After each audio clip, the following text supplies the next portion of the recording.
Good day, everyone. For today's lesson, I will discuss Week 5, which is explain human flourishing as reflected in progress and development. So let's start. SDG or Sustainable Development Goals is a life-changing goals outlined by United Nations in 2015.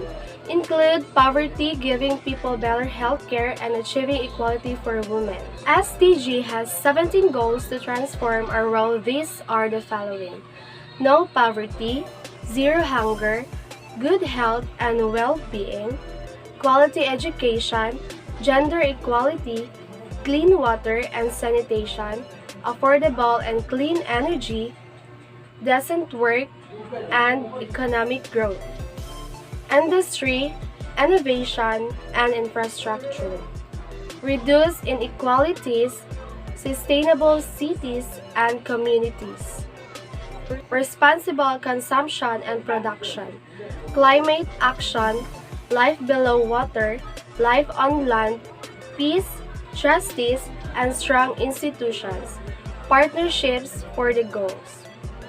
Those are the goals that will transform our world. Paradigm shift, according to Thomas Kuhn, 1962, an important change in the basic concepts and experimental practices of scientific discipline. A change from one-way thinking to another is also called scientific revolution. Example: a biologist discovers a previously unknown genetic mechanism that definitively overthrows all currently existing thought on evolution. So, the introduction to the new technology. De-development.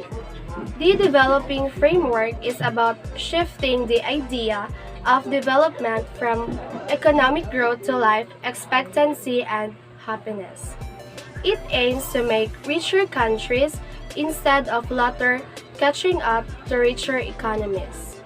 Jason Hickel, an economic anthropologist, he focuses on global equality, political economy, post-development, and ecological economics. He has books. His recent books are The Divide, A Guide to Global Inequality and Its Solution, and last is more talks about how the growth will save the world. Forget developing poor countries. It's time to de-develop rich countries.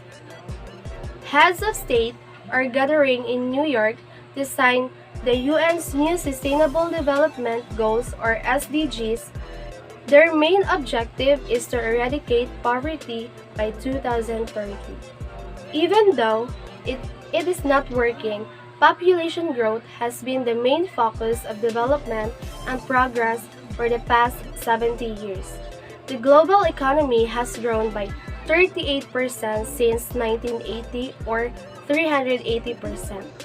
Despite this, the number of people living in poverty on less than $5 a day has risen by over 1.1 billion.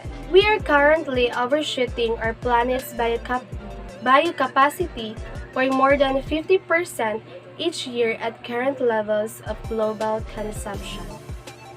Growth is no longer an option. We've already grown too much.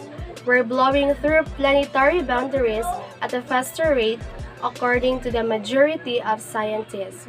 And the harsh reality is that the global problem is almost exclusively the result of excessive consumption in developed and developing countries. Instead of pushing poor countries to catch up with rich ones, we should be getting rich countries to catch them. Our planet Earth only has enough resources for each of us to consume 1.8 global hectares annually, a standard use unit that measures resource use and waste. Instead of encouraging poorer, less developed countries to catch up, as economist Peter Edward argues, we should think about how to get rich countries to catch them to more acceptable development levels.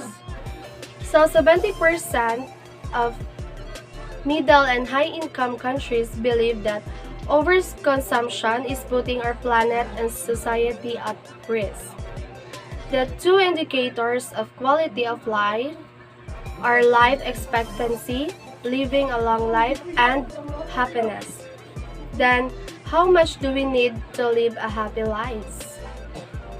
The development not literally means degrowth or zero growth, or to stop moving positively through life, to stop learning, improving, and growing, but to reduce consumption of their resources. I am taking cue with the Latin Americans organizing alternative vision of bien vivir or right living.